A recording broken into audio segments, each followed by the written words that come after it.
Comparto pantalla.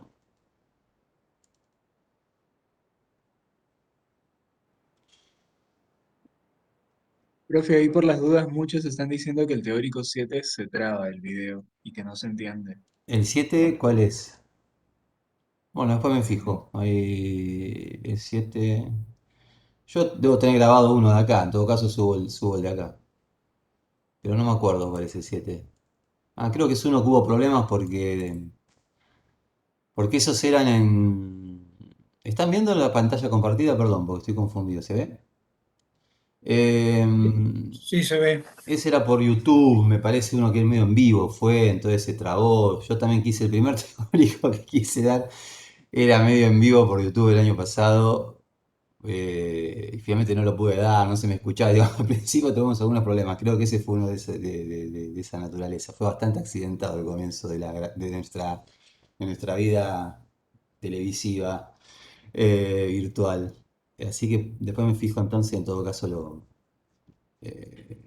subo el que haya grabado acá porque los tengo todos grabados, creo. Espero que justamente el 7 tenerlo.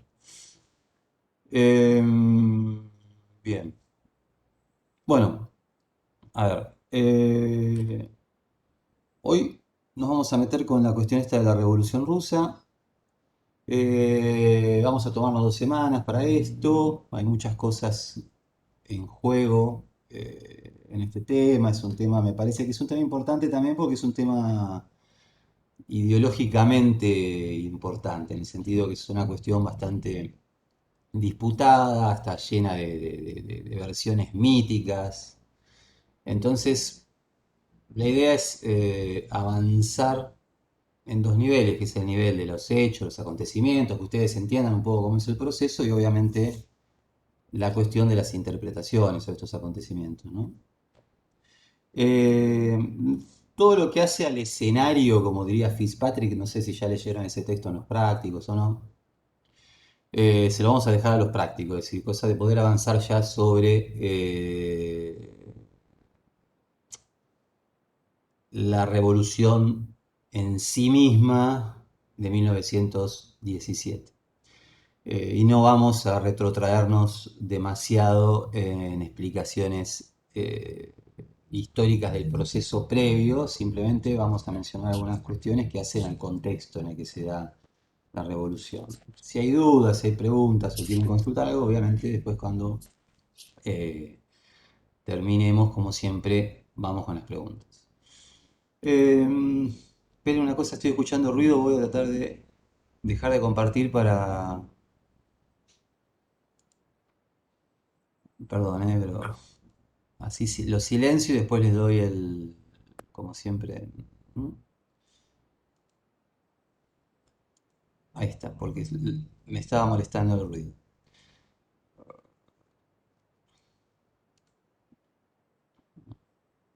Ya saben que después vuelven a tener voz. Eh, Bien, vamos a estudiar la cuestión de la Revolución Rusa, al igual que como hicimos con la Revolución Francesa, dividiéndola en diferentes etapas, ¿no? Y hoy vamos a avanzar con algunas de esas etapas y continuaremos seguramente la semana que viene. Eh, las etapas son estas que están ahí, ¿no? Como siempre, son tentativos algunos de esos años, pero de alguna manera eh, la bibliografía en general tiende a coincidir en esta división. Una primera etapa es la que caracteriza a lo que va a ser la doble revolución, ¿no? La revolución rusa, famosa, que ustedes escuchan hablar habitualmente, es la de octubre, la del 25 de octubre de 1917. Esa es la revolución socialista, proletaria, comunista. Pero en realidad, el año 1917, nosotros presenciamos dos revoluciones. Una primera en febrero, que es la revolución en la que va a caer la monarquía zarista. Si se quieren, es una revolución que ustedes pueden pensarla comparativamente con la Revolución Francesa. Es una revolución burguesa en ese sentido, la lleva adelante representantes de la burguesía, también forman parte de partidos, digamos, populares, socialistas, etcétera. Podemos hablar un poco de eso, y el pueblo todo, pero es una revolución en el sentido que lo que busca es terminar con la monarquía y poner en su lugar una república constitucional de tipo burgués, una democracia burguesa, ¿no? Y luego va a venir la Revolución de Octubre, que la revolución es la que por primera vez, digo por primera vez porque está la Revolución de la Comuna de 1871, que nosotros no estudiamos, pero que yo mencioné al pasar en algún momento, y que en algún momento puse ahí en la página que tenemos nosotros una especie de recordatorio este año de su aniversario, que es una revolución que ya tiene, digamos, una intencionalidad eh, socialista, comunista, etcétera, pero que es muy efímera, dura 100 días, 2 meses y 15 días, o un poco más, sí, unos 100 días, así que es más de 2 meses. En la cual rápidamente es derrotada, se circunscribe sobre todo a París, etcétera. Acá no, estamos con una revolución que va a tener un éxito notable en alguna medida, a pesar de que sus resultados por ahí no son los esperados por los propios revolucionarios, y que vamos a ver que hay un proceso que se abre en 1917 y que se va a cerrar en 1989 con la caída del muro de Berlín, y en Rusia en 1991 con el desmembramiento de Rusia, de la Unión Soviética, no de Rusia, digamos, sino de la Unión Soviética. Una segunda etapa que era de la guerra civil, que van a encontrar ahí que también se habla de comunismo de guerra, veremos ya por qué, que es entre 1918 y 1921.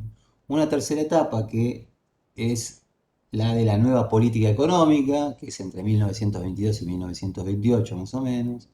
Y luego viene una etapa en la que se habla de la consolidación de Stalin, del stalinismo. No sé si ustedes conocen algo de todo esto. Digamos, Stalin va a ser el jefe de alguna manera, o el que está al frente del Estado, por más que nunca fue presidente, ni mucho menos, era el secretario general del Partido Comunista Ruso. Va a ser el que está al frente del Estado prácticamente, bueno, no prácticamente, sino hasta su muerte en 1952, ¿no? Va a estar, ¿cuántos son? 20 y pico de años frente al Estado, desde más o menos 1929 y los primeros años del 30 hasta 1952. Y en esa etapa nosotros vamos a concentrarnos en la década del 30, digamos, ¿no? Después, como veamos Segunda Guerra, eso vamos a hablar de nuevo de Rusia en ese contexto. Pero lo importante a nosotros son los años 30, y en esos años lo que tenemos son dos momentos, que son dos planes quinquenales. Los planes quinquenales son planes económicos que se desarrolla el Estado soviético para el desarrollo de la economía. El primero, en el que vamos a ver que hay un rasgo muy importante, que es el de la colectivización forzosa de la tierra, es decir, la tierra que está en manos de los campesinos se va a colectivizar, se va a poner, digamos, en propiedades comunes, colectivas del Estado, y un fuerte proceso de industrialización. Y un segundo plan quinquenal que también tiene objetivos económicos, pero a nosotros nos interesa sobre todo por las consecuencias políticas. Va a ser acompañado en Rusia por lo que se conoce como el Gran Terror, es decir, una política represiva muy fuerte del estalinismo, que sobre todo va a afectar a los propios militantes bolcheviques que habían hecho la revolución. Entonces, esto simplemente para que tengan en cuenta que vamos a ver estas etapas, así que por lo pronto vamos a ir de a poco avanzando en estas etapas. Así que empecemos por el principio, y el principio sería el contexto. Como les dije, no me voy a retrotraer en el largo proceso previo, pero sí vamos a mencionar, aunque sea, estas tres cosas. Primero, Rusia. Vieron que Rusia apareció acá varias veces cuando hemos estado hablando del imperialismo, en algún momento cuando hablamos de las monarquías. Rusia es una de las grandes monarquías eh, europeas y también asiáticas, porque Rusia es mitad europea y mitad asiática en algún sentido, ocupa un amplísimo territorio, el imperio zarista. Eh, para esta época es una de las monarquías que quedan en pie, las monarquías europeas, digamos, que quedan en pie, digamos, que son y que tienen digamos, un papel muy importante. Otra es la del Imperio Austrohúngaro, la otra es la alemana. Está la monarquía inglesa, pero distinta, pues es una monarquía constitucional reformada desde hace ya, para esta altura, 200 y pico de años, que tiene una lógica prácticamente muy parecida a la de una república democrática tradicional, digamos, más tradicional, una república democrática capitalista. Pero las grandes monarquías que quedan en pie en ese momento son la rusa, la austrohúngara y la alemana. En definitiva, las tres van a caer durante la Primera Guerra Mundial. ¿no? A la salida de la Primera Guerra Mundial, ninguna de estas tres monarquías va a estar en pie. ¿Cuál es la situación económica de Rusia? Eh, es un lugar, un territorio muy amplio en el que se va a combinar un desarrollo importante del capitalismo en algunas ciudades, por ejemplo en San Petersburgo, que luego va a ser Leningrado después de la revolución, o Moscú y algunas otras ciudades más, en la que hay un proceso de industrialización capitalista importante y hay por lo tanto un proletariado, una clase obrera de tipo moderno muy importante. Pero también, o mejor dicho, lo que caracteriza sobre todo a la economía rusa es la enorme extensión de tierra y las explotaciones de tipo rurales campesinas y los latifundios también de los grandes terratenientes.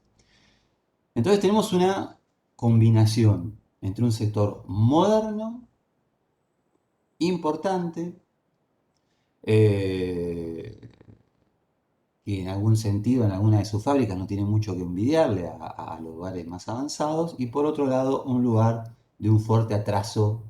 Digo atraso en el sentido que no es simplemente que es una economía de tipo rural, sino que es una economía de tipo rural que no está industrializada, en la que hay poca tecnificación, en la que la verdad las condiciones de producción son muy atrasadas. En el momento, digamos, de la Revolución Rusa, hay otro elemento central para entender qué está pasando con la economía, que está acá puesto en tercer lugar. Hay una cuestión que es clave. Estamos en el contexto de la Primera Guerra Mundial, es decir, este lugar en el que se produce la Revolución Socialista es un lugar en el cual está atravesado por la guerra, por la Primera Guerra. Empezó en 1914, entonces es un lugar en el que lleva 3 años de enfrentamiento muy duro con Alemania, básicamente, en este caso, ¿no? Su gran rival. Por lo tanto, la economía rusa está fuertemente castigada por la guerra, ¿no? Por las exigencias de la guerra. Además de problemas puntuales en el campo que tienen que ver con malas cosechas y con una desorganización general de la producción, sobre todo por la movilización de soldados, fuerza de trabajo, hombres en edad de trabajar, que son movilizados para el frente bélico. Entonces hay una gran desorganización económica, hay crisis económica, y hay un importante estancamiento rural, que acá se combina una situación que tiene que ver con el contexto inmediato de la guerra, pero que viene de largo plazo, que ustedes cuando miren, digamos, la lectura de Fitzpatrick van a poder ahí leer un poco la evolución del proceso agrario en Rusia. Básicamente en Rusia, digamos, hubo una producción agraria de base campesina con mano de obra servil durante mucho tiempo, hay reformas para tratar de modernizar el campo, pero que son muy desiguales, hay grandes propiedades de terratenientes ausentistas, digamos, que son tierras que están eh, digamos, inertes, que no son puestas a producir, bueno, una situación bastante compleja. Pero lo importante es que, como en su momento decíamos en Francia, acá de nuevo nos encontramos con una situación, la situación es completamente distinta porque estamos en un momento de desarrollo capitalista, ciudades desarrolladas, clase obrera importante, etcétera. Pero digo, también es un lugar en la que tenemos que tener en cuenta la fuerte presencia campesina. Y el otro elemento es el que yo le mencionaba, digamos, hay un estado monárquico que se encuentra en crisis. Este estado monárquico está en crisis desde hace tiempo. Es un estado que ha tenido que enfrentar algunas amenazas revolucionarias, como la revolución de 1905, que ustedes van a encontrar ahí en el texto de Fitzpatrick, en la que ya aparecen algunas de las instituciones que vamos a ver ahora, que aparecen en este nuevo proceso revolucionario de 1917, instituciones representativas del pueblo, etcétera, que son los soviets, que son una especie de asambleas, de consejos, eh, que se arman, digamos, en el campo, en las ciudades, en el ejército, en las fábricas, etcétera, que es la gente que se reúne y empieza a funcionar de manera autogestionada, deliberativa, etcétera. Es algo que ya aparece en 1905, en esa revolución, que va a ser derrotada, eh, pero que tiene consecuencias y que va haciendo que el Estado monárquico trate de reformarse, de introducir reformas. Entonces va a introducir va a tratar de avanzar unos pasos hacia una especie de monarquía constitucional, con la instauración de parlamentos, etcétera, pero va a mantener su fuerte carácter centralizado. Esos parlamentos van a ser bastante impotentes, digamos, para poder legislar, para tener una función política importante, etcétera. Pero bueno, pues es un Estado que ya viene con una crisis que se va acentuando y que la Primera Guerra Mundial va a agravar. Entonces, una situación económica que combina estos dos elementos, un Estado que ya viene con problemas y con demandas populares para que se democratice, incluso que ha tenido que enfrentar una revolución en 1905 y que ahora se encuentra en una guerra, la Primera Guerra Mundial, enfrentando nada más y nada menos que Alemania, con, digamos, algunos traspiés importantes en la guerra y todo esto genera un descontento muy generalizado en la población.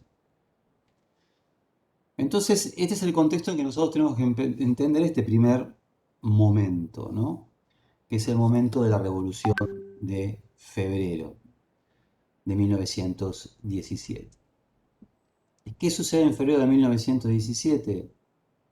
Primer punto. Se trata de una revolución que yo le decía la podemos equiparar a lo que fue la Revolución Francesa, en el sentido que es una revolución de carácter democrático burgués. Lo que se busca es reemplazar la monarquía por una forma moderna de Estado cuyo ideal es el de la República Democrática. Entonces, ese es el primer elemento. Ahora, ¿cómo se da esa revolución democrático-burguesa? ¿Cuál es el origen? Bueno, el origen es un movimiento espontáneo de huelgas obreras y revueltas campesinas muy fuerte. Entonces, acá hay una cuestión que es interesante, que es un movimiento desde abajo, claramente. Va a haber partidos políticos, hay varios, los podemos ir mencionando en su debido momento, pero lo importante que me quiero destacar acá es que es un movimiento, cuando se dice espontáneo, a ver, espontáneo, hay militancia, hay organización, etcétera, pero digo, no es, hay una visión a veces muy unilateral en el que pareciera que acá hay el partido bolchevique o algún otro digitando estos procesos. En realidad lo que es un movimiento muy heterogéneo, muy diverso, algunos en las ciudades, otro en los campos, que implica una movilización y una fuerte demanda al Estado. Eh, y que va a generar entonces un levantamiento popular que va a llevar a la dedicación del zar y a su reemplazo por lo que se va a conocer como un gobierno provisional. ¿Se ve? Eh,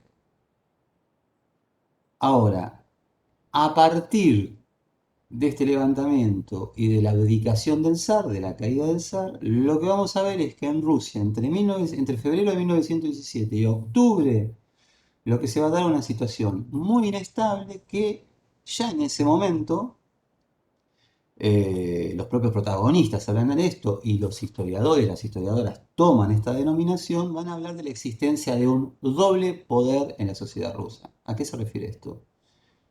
Por un lado vamos a tener entonces este gobierno provisional, fíjense que dice provisional, ¿por qué es provisional? Es un gobierno que se arma a partir del parlamento que ya existía en Rusia, que formaba parte de las reformas que había instaurado el zar en su momento.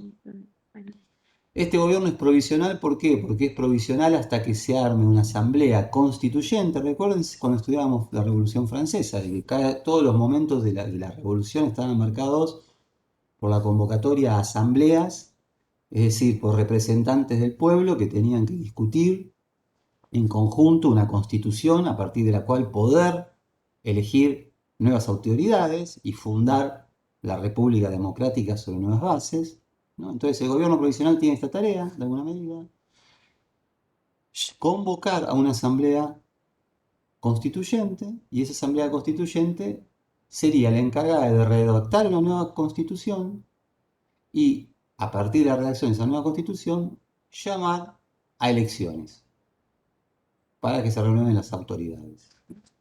En este caso igual es muy radical la apuesta, porque lo que está hablando es no simplemente una nueva constitución dentro, digamos, de un marco en el que ya existe mecanismos representativos, sino, bueno, no existen mecanismos representativos acá en el Parlamento, pero Estamos hablando de una nueva constitución que va a reemplazar a la monarquía de los zares.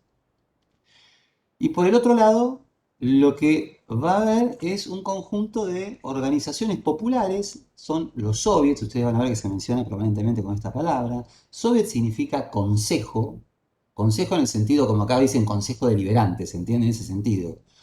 Ustedes se lo tienen que imaginar esto como, es como si, qué sé yo, son como las comisiones internas en la fábrica, ¿se ve? O como si nosotros en la facultad hubiese una revolución y los estudiantes eligen representantes y esos representantes se reúnen y toman decisiones por el conjunto de los estudiantes de la facultad. Entonces hay un SOBE de la Facultad de Bellas Artes, un SOBE de la Facultad de Humanidades, se ve, digamos, son organizaciones de abajo que son, digamos, de democracia directa o cuasi directa en el sentido de que hay un estrecho vínculo entre los representantes que forman parte de esos soviets y sus representados.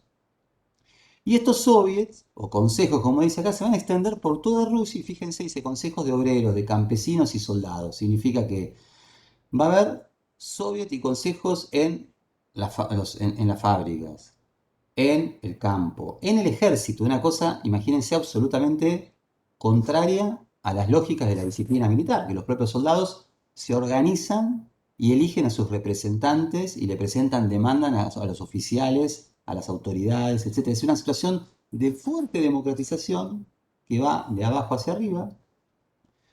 Estos soviets o estas formas de organización ya habían aparecido en Rusia en la Revolución de 1905, ¿no? No es una cosa novedosa, pero esta vez aparecen de una manera muy radical y se expanden muy rápidamente. Hay también soviets en las ciudades, en el sentido de que estos diferentes consejos van teniendo una especie de organización piramidal, de abajo hacia arriba, que hace que haya soviet, por ejemplo, el soviet de Moscú, el soviet de Petrogrado, etcétera, que se supone que ese soviet ya es una organización que reúne representantes del conjunto de los soviets que hay en esos territorios y que entonces tienen funciones de gobierno. Y por eso entonces se habla del poder dual, en el sentido que no es un arreglo, el poder dual es algo que se da de hecho, no es un arreglo entre el gobierno provisional y los soviets. El gobierno provisional lo que desearía es que no estén estos soviets, ¿se entiende? Pues no puede hacer nada para eliminarlos. Y aparte hay partidos políticos que participan de estos soviets que también participan de alguna medida en determinado momento de este gobierno provisional, como el partido, digamos, de menchevique. Ahora vamos a hablar de esta cuestión de los partidos que hay en ese momento. Pero eso es una cosa importante para que ustedes entiendan, porque entonces está el gobierno provisional por arriba y los soviets por abajo. El gobierno provisional ha hecho algunas promesas. Una de esas es paz, retirarse de la guerra. Bueno, pero no la va a cumplir, esto va a ser un problema para el gobierno provisional. Porque entonces va a estar tironeado entre qué hacer, digamos, si continuar la guerra o decretar la paz unilateralmente. Y acá va a haber toda una serie también de conflictos alrededor de esto. Y hay algunos partidos, como el partido bolchevique, que va a ser el que lleva finalmente al frente de la revolución. El partido bolchevique es una de las alas del Partido Socialdemócrata Obrero Ruso. Recuerdan que yo les decía que en determinado momento, en la segunda mitad del siglo XIX, luego del fracaso de la Revolución del 48 en Francia y de esa ola revolucionaria, muchos partidos socialistas que están pensando, digamos, en la suplantación del capitalismo por otra forma de producción, por otra forma de gobierno, empiezan a hablar de partidos socialdemócratas, porque toda la democracia tenía que compararse a las reformas sociales, y obreros, en el sentido de que representaban una clase. Partidos obreros socialdemócratas. En Alemania hay uno, en Australia hay otro, por todos lados, digamos, ¿no? O por varios lados, no por todos lados, por varios lados. Bueno, también hay en Rusia un partido obrero socialdemócrata. Ese partido obrero socialdemócrata tiene dos alas, dos facciones. Una son los mencheviques, que son más moderados, y otros son los bolcheviques, en el cual se enrolan las figuras más conocidas del proceso revolucionario, como Lenin, como Trotsky, que Trotsky al principio era menchevique, después se retira del ala menchevique, queda en el medio y después se va a incorporar a los bolcheviques. O Stalin, que también es una figura del partido bolchevique, y muchos otros, pero digo que van a ser los que encabecen este proceso revolucionario en octubre. Entonces, estos partidos y otros tienen mucho peso en los soviets, ¿no? Y algunos de esos partidos, hay otros partidos que son los socialistas revolucionarios, por ejemplo, que tienen un fuerte apoyo en el campo de los campesinos, van a tener muchísimo peso en los soviets, muchos de los soviets los van a dirigir dirigentes de este partido, pero muchos de esos después, a lo largo de estos meses, también se van a incorporar al gobierno provisional. Entonces aquí hay una situación compleja. Ahora, estos partidos como los mencheviques o los socialistas revolucionarios que tienen representación en el Soviet y que de alguna manera apoyan al gobierno provisional y en algunos casos incorporando a algunos miembros de sus partidos en funciones de gobierno, van a tener también desconfianza de las alas más moderadas, liberales, burguesas del gobierno provisional y por eso tampoco van a resignar la organización de los soviets. No van a subordinar los soviets al gobierno provisional, van a mantener esta situación ambigua. Ahora, imagínense que esto genera una situación tensa y una situación incierta en el sentido de que hay un poder fragmentado, ¿no? Ese famoso monopolio de la cohesión que nosotros hablamos en manos del Estado, cuando hablamos del Estado-Nación, acá está en crisis, está rota. El Estado no tiene un aparato que esté legitimado por el conjunto de la población y que lo reconozca como la autoridad legítima de gobierno. Ese poder se ha fragmentado a partir de la Revolución de Febrero. Entonces, esto es un aspecto importante y por eso insisto para que ustedes lo tengan en cuenta. Lenin, que es uno de los dirigentes principales del partido bolchevique, que se encontraba en el exilio en el momento de la Revolución de Febrero de 1917. Fíjense que esto es interesante. En febrero de 1917, las principales figuras del partido bolchevique, que va a ser quien haga la revolución en octubre, quien la lidere, están todos o presos o en el exilio. Lenin en el exilio, Trotsky de viaje en Estados Unidos, Stalin en un exilio interior en Siberia, Kamenev-Sino y otras figuras importantes también en Siberia, ¿no? Para que vean entonces que no forman prácticamente, la revolución lo sorprende a este sector también.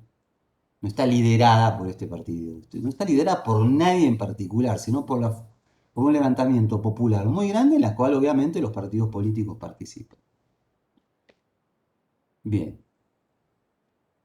octubre de 1917 va a ser el momento entonces de la revolución socialista, en la cual el partido bolchevique se va a hacer con el poder del Estado, va a acabar con este gobierno provisional, va a armar una institución que es el Consejo de los Comisarios del Pueblo, que lo va a encabezar el propio Lenin, que va a tener tres consignas, que son las de paz, pan y tierra, ahora vamos a hablar de esto.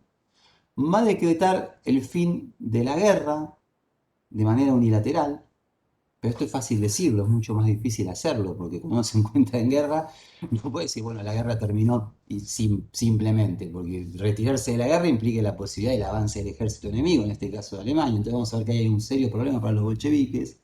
Y van a hacer un decreto que va a ser muy importante, que va a ser de la abolición y reparto de la propiedad terrateniente, de la tierra entre los campesinos, ¿no? Buscando de alguna manera el apoyo de los campesinos. Entonces estos son los dos polos de ese año 17. Febrero, el momento de la revolución democrático-burguesa. Octubre, el momento de la revolución socialista proletaria. Ahora, acá hay varios meses en el medio. ¿Qué es lo que pasa en el medio, no? En el medio lo que tenemos es esta disputa entre el gobierno provisional y los soviets, y lo que tenemos es una situación política muy cambiante, muy difícil de seguir en todos sus detalles. Yo por eso ahora voy a mencionar dos o tres cosas nada más. Si quieren, después si tienen dudas, etcétera, avancemos con las preguntas, digamos, porque si no acá, digamos, como todo proceso revolucionario, la cuestión política ocupa un lugar central, pero es muy cambiante, entonces es complicado, digamos, hacer una narrativa que dé cuenta de todos los sucesos que pasan en estos meses. Pero básicamente quiero que se queden con algunas de estas cosas. Uno, Inicialmente los bolcheviques son, digamos, acá primero, ¿no? Acá hay un sector que va a ser fundamental, o tres sectores, digamos, si hablamos de los partidos populares, de los que tienen apoyo de masas, hay tres que son fundamentales. Uno, el Partido Socialista Revolucionario que yo les mencioné. ¿Por qué? Porque es el que tiene mayor apoyo del campesinado y el campesinado es la mayoría de la población en Rusia. Entonces esto es central. Para que tengan un dato, cuando se llame a elecciones para la Asamblea Constituyente a los días de la Revolución de Octubre de 1917 que encabezan los bolcheviques, en realidad el partido que más votos va a sacar no va a ser el bolchevique, sino va a ser el Partido de los Socialistas Revolucionarios. Y esto ya le da una idea de la importancia de ese partido, y esa importancia tiene que ver con el apoyo que tiene entre los campesinos. Pero al mismo tiempo es un partido que se va a desprestigiar, sobre todo en las ciudades, a lo largo de estos meses, porque algunas de sus figuras van a formar parte del gobierno provisional. Hay una figura muy famosa que es Kerensky, que fue un miembro del Partido Socialista Revolucionario, que va a ser en un momento el primer ministro, va a ser a quien, digamos, saquen del poder los bolcheviques, y que por lo tanto va a quedar comprometido a las políticas erráticas del gobierno provisional. ¿Cuáles son esas políticas erráticas del gobierno provisional? Va a ser la incapacidad para decretar el fin de la guerra, que los bolcheviques lo van a hacer cuando tomen el poder en octubre, y la incapacidad para llevar adelante una reforma agraria profunda en el campo que responda a las demandas de sus propias bases sociales, que son los campesinos. Que la abolición y el reparto de la propiedad de la terrateniente y también el reparto de tierras fiscales, etcétera, por parte de los bolcheviques después de la revolución lo van a hacer. Entonces fíjense acá cuáles son las contradicciones. Y después tenemos estas dos alas del Partido Obrero Socialdemócrata Ruso, los mencheviques y los bolcheviques. Y aquí hay una diferencia importante también para que ustedes tengan en cuenta. En la tradición marxista, este es un partido de base política e ideológica marxista, siempre se había planteado dentro de estos partidos que la revolución comunista, la abolición de las clases sociales, el fin del capitalismo, podía venir solo después de un largo proceso de desarrollo capitalista que genere la riqueza necesaria como para poder socializar entonces esa producción y distribuir los recursos que se producen colectivamente y no socializar la pobreza. ¿Se entiende? Entonces dice, bueno, para que sea posible una revolución socialista tiene que haber determinado desarrollo de las fuerzas productivas. Es como los marxistas llamaban a este desarrollo de la tecnología, de las formas de producir, de la forma en que se organiza el trabajo, de qué maquinaria está disponible, la tecnología, etc. Y para eso siempre supusieron que una democracia burguesa era la mejor manera de que se produzca este desarrollo capitalista, porque la democracia liberaba a los actores y los agentes económicos de las trabas que les ponían las monarquías, que le ponían los regímenes feudales, etc. Entonces consideraban que la revolución burguesa era un momento necesario para que se instaure una democracia burguesa que acelere el desarrollo de las fuerzas productivas y cree las condiciones para que entonces sí pueda haber una revolución socialista. Esto es lo que piensan los mencheviques. Y por lo tanto los mencheviques van a defender a este gobierno provisional o este momento de febrero como ese momento democrático burgués que tenía que generar este desarrollo del capitalismo que iba a permitir en un futuro una revolución de tipo socialista. Los bolcheviques, con Lenin a la cabeza, van a oponerse a esta idea. Lenin, cuando venga en abril del exilio, en febrero fue la revolución, cuando él venga en abril del exilio, lo que va a decir es, van a tener las famosas tesis de abril, que ustedes las tienen ahí entre las fuentes que tienen para leer en el práctico, en el que Lenin va a plantear una cosa radicalmente distinta. Va a decir, hay que sacar del medio al gobierno provisional, porque el gobierno provisional ha mostrado su incapacidad para responder a las demandas populares, no le ha puesto fin a la guerra, no ha solucionado el problema del hambre en la ciudad, no ha repartido la tierra entre los campesinos, es un gobierno de burgueses, de liberales, etc. Y por lo tanto hay que terminar con el gobierno provisional y hay que darle todo el poder a los soviets. Lo que quiere decir Lenin es, el Estado debe reconfigurarse como un Estado de base soviética. no el viejo Estado burgués, hay que terminar con esa forma de Estado y hay que armar una nueva formas estatales en cuya base estén los consejos de obreros, de campesinos, de soldados, de ciudadanos y los consejos que hay por toda Rusia. Esto es fundamental para entender lo que va a separar muy fuertemente al ala menchevique del ala bolchevique durante este proceso revolucionario entre febrero y octubre. Y tienen ideas muy distintas. Ahora bien, a lo largo de estos meses hay un proceso que va haciendo que los bolcheviques entonces vayan ganando apoyo popular y estos otros partidos los vayan comparativamente perdiendo. Para que se den una idea, cuando después de la Revolución de Febrero de 1917, hay un congreso de soviets, etcétera, en toda Rusia, se van a elegir autoridades y en la mayoría de estos soviets, incluso en los dos soviets más importantes de Rusia, que son el de Moscú y el de San Petersburgo, quienes van a estar al frente van a ser en esos dos los mencheviques, seguidos por los socialistas revolucionarios. Y los bolcheviques van a venir muy atrás, son una minoría.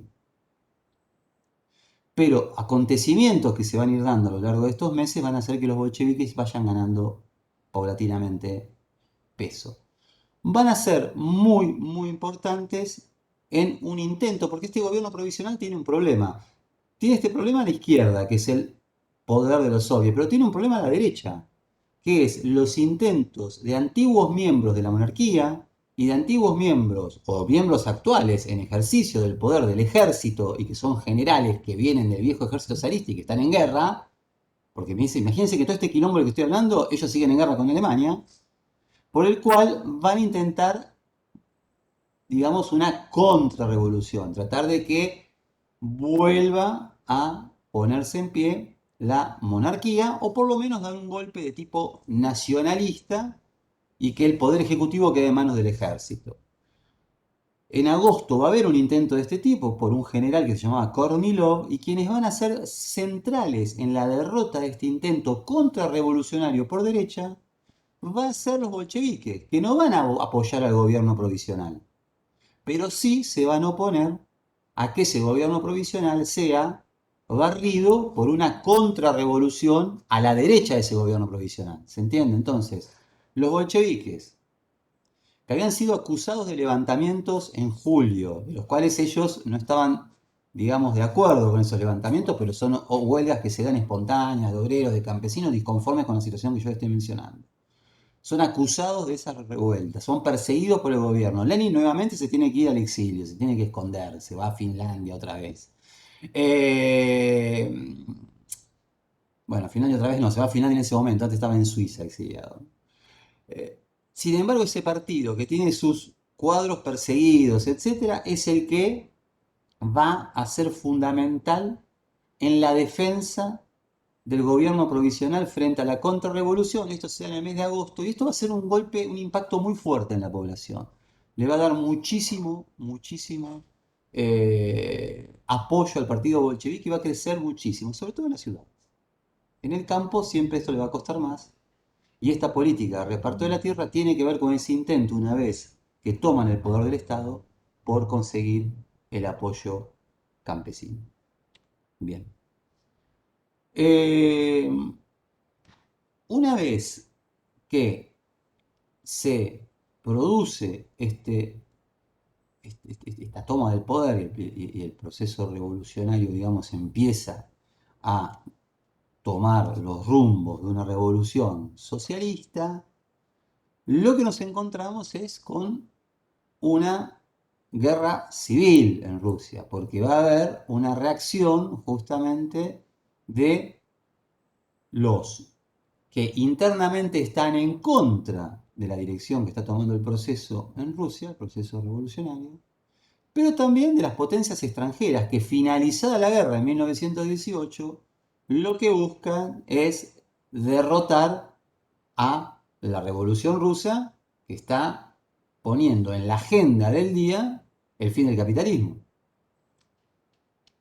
Van a entonces sufrir el ataque de todos los gobiernos imperialistas, a decir, ¿no?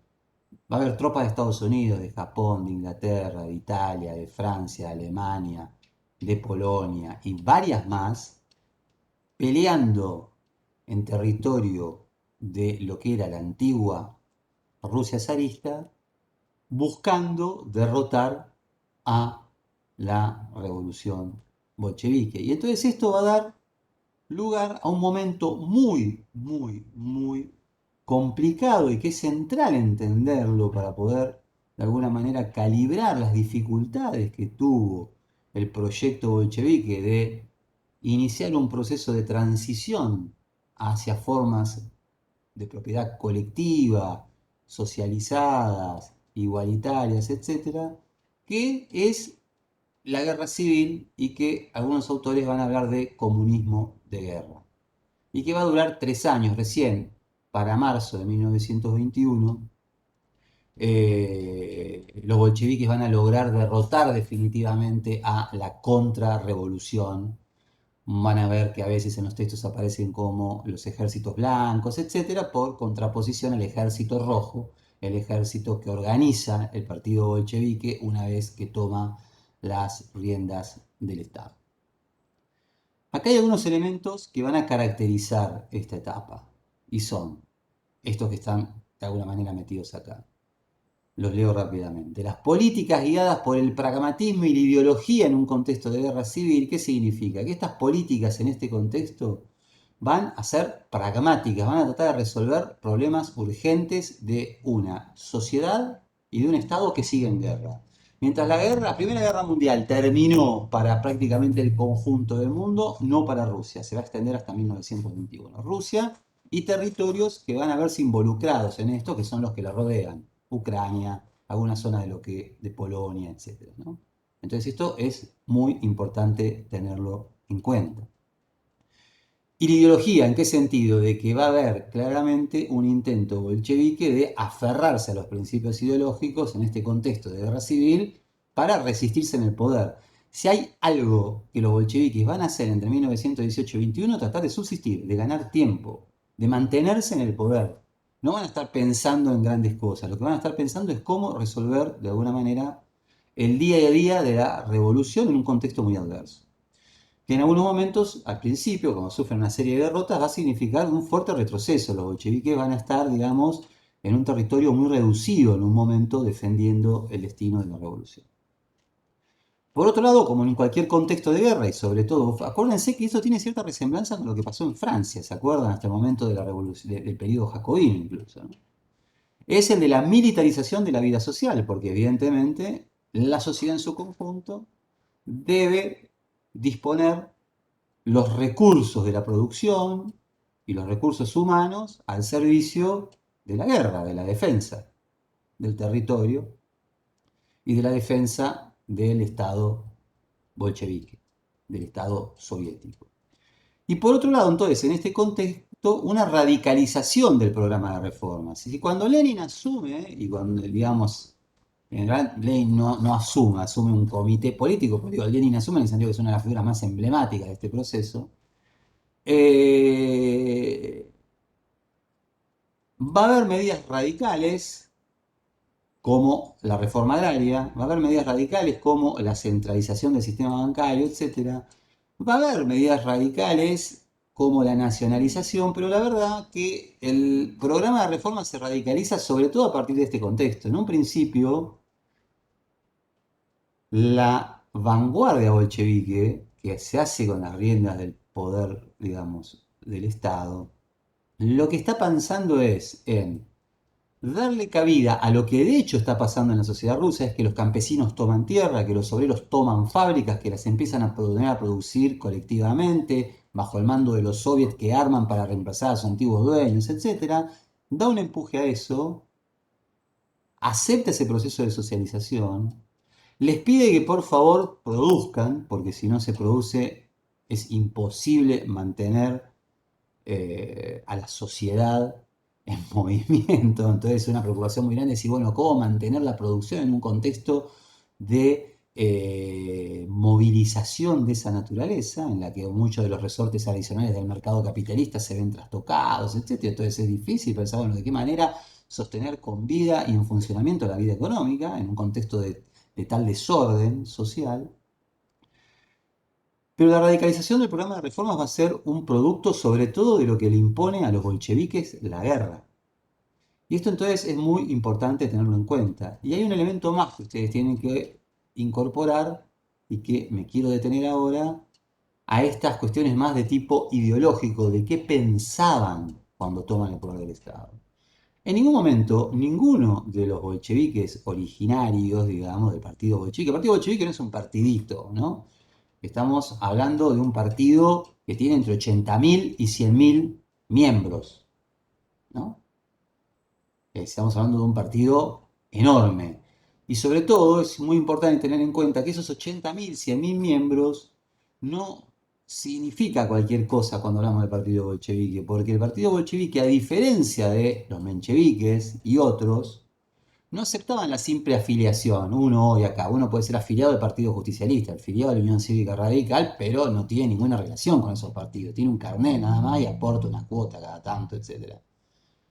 En este caso, para ser aceptado como miembro del partido se requería una militancia activa, era un partido de cuadros, como se dice, de cuadros políticos. Cada uno de sus miembros, hombres y mujeres, tenían que participar activamente en la vida del partido y por lo tanto eran militantes que dedicaban horas de su vida a las actividades del partido. Entonces estamos hablando de un partido muy fuerte, muy consolidado, con cuadros políticos de muchísimo conocimiento, con figuras que han escrito volúmenes y obras que al día de hoy se siguen leyendo y que son importantes en diferentes disciplinas, con una enorme cantidad de técnicos, con fuerzas armadas propias, digamos, que van armando a lo largo del proceso, digamos, del 17, aprovechando también que la sociedad está armada porque es una sociedad en guerra, por partir de la Primera Guerra Mundial, etc. Entonces digo, hay que tener en cuenta también esto, ¿no? Ahora, ese partido, y eso los dirigentes de ese partido, pensaban que era imposible una revolución socialista en un solo país, cosa que va a cambiar, lo vamos a ver después con el estalinismo. Y lo que estaban planteando es que si no se producía una revolución social en el centro de Europa y ellos apuntaban a Alemania, el destino de la revolución rusa se iba a ver muy seriamente comprometido. Y esto es lo que creen las figuras principales como Trotsky y Lenin, están permanentemente con la esperanza de que se produzca un proceso revolucionario en el centro europeo. Y ellos creen que la Primera Guerra Mundial va a dar lugar a procesos de revolucionarios parecidos al que se da en Rusia. Y no están tan equivocados, porque se van a dar procesos revolucionarios en Hungría, se van a dar grandes movilizaciones cuasi revolucionarias en Italia entre el 18 y el 20, se van a dar un importante levantamiento revolucionario en Alemania, pero van a ser derrotados. Y la derrota de estos procesos van a significar también una transformación de la perspectiva estratégica de quienes están al frente de la conducción del Estado ruso. Pero también es importante, en ningún momento estos revolucionarios pensaron que era posible fundar el socialismo sobre la base de un solo territorio, porque siempre planteaban que era fundamental para el destino de la revolución que se haga en los lugares de mayor avance tecnológico, de mayor avance de las fuerzas productivas. Y eso les parecía que era un dato básico. Entonces, frustrados esos intentos revolucionarios en el centro de Europa, también los bolcheviques se encuentran con este problema de qué hacer justamente en esta situación. Algunas cuestiones que quiero mencionarles para avanzar un poquito más y abrimos preguntas y después seguimos en todo caso la próxima, vamos viendo cómo hacemos, ¿no? Porque son muchas cosas y es muy complejo todo este proceso. Fíjense que entonces el comunismo de guerra va a dar un conjunto de, como yo le decía, reformas muy radicales. Se van a nacionalizar los bancos y el crédito, grandes industrias estrechamente ligadas al Estado. Pero los soviets nacionalizan por cuenta propia. En 1918 entonces se va a nacionalizar toda la industria pesada cuando vean que la situación es muy difícil y la industria pesada es central para el sostenimiento de la guerra. En el 20 se va a llegar a la nacionalización de la industria a pequeña escala, pero fíjense entonces que la nacionalización absoluta de la industria es un proceso que va a tomar un par de años y que se va a dar en el contexto de la guerra civil. La guerra civil va a llevar a este comunismo de guerra, le van a decir, bueno, una radicalización del programa empujados por las circunstancias. Y en determinado momento la prácticamente prohibición del libre comercio que va a generar que básicamente casi desaparezca el dinero. Ahora bien, esta casi desaparición del dinero es más un producto del descalabro económico en el que se encuentra la economía rusa a partir de la guerra y de los efectos de la guerra civil que una decisión del propio partido bolchevique. Los ideólogos del partido bolchevique lo van a presentar como un logro de la revolución, la desaparición del dinero como un símbolo de el triunfo de las ideas socialistas, etc. En realidad es un síntoma en este contexto de la enorme crisis que está atravesando la producción social en Rusia en este contexto. Por otro lado, entonces, eh, va, digamos, ¿no? Esta concentración y centralización de la industria por un lado y abandono del mercado por otro, va a estar acompañada por un montón de situaciones diversas en la administración de las fábricas y por algo que va a generar serios problemas a los bolcheviques, que es que para poder mantener la alimentación de la población, para poder mantener al ejército en lucha con 17 potencias extranjeras, va a tener que confiscar la producción campesina y establecer el racionamiento en las ciudades. Va a tener que llevar una política muy drástica. Va a tener que eh, ejercer un fuerte control sobre la producción campesina y esto va a tensar las relaciones con los campesinos. Va a haber hecho el reparto de las tierras, no va a tener muchos estímulos económicos que ofrecer a los campesinos en este contexto y por lo tanto va a tener que recurrir a la ideología, que los campesinos que apoyan la revolución hagan el esfuerzo de producir para sostener la revolución, o si no la violencia. Obligar, extorsionar, presionar a los campesinos para que produzcan y para que entreguen su producción al Estado por muy poca cosa a cambio. ¿Se ve? O mejor dicho, para sostener las tierras que fueron repartidas. Porque entonces los campesinos se van a ver en una situación también contradictoria. Por un lado, van a empezar a tener desconfianza de este Estado bolchevique que los presiona, que les instaura, digamos, la confiscación de la producción, que les obliga a pagar impuestos en especie, etcétera, etcétera. Pero por el otro, van a ser conscientes de que la propiedad de esas tierras se la deben a la revolución. Entonces acá hay una situación contradictoria y compleja. Esta situación va a llevar a una crisis que también es importante mencionar, y quiero entonces mencionar la crisis y cuáles son los elementos de la nueva política económica para después abrir el micrófono y entrar en las preguntas, que en 1921-22 va a darse una situación bastante compleja, de crisis, pero al mismo tiempo de salida paulatina de esa crisis. Pero va a haber una cosa positiva para la revolución bolchevique, que es la derrota de su enemigo en la guerra civil. Triunfa en la guerra civil, logra imponer el poder del Estado bolchevique sobre los territorios que gobiernan. Y esto es el primer paso. Pero esto va a estar acompañado de hambrunas y epidemias producto de la ya 7, digamos, del 14 al 21, 7 años de guerra. La desmovilización del ejército, que eso también va a ser un problema, porque entonces los soldados que estaban en el ejército combatiendo en la guerra civil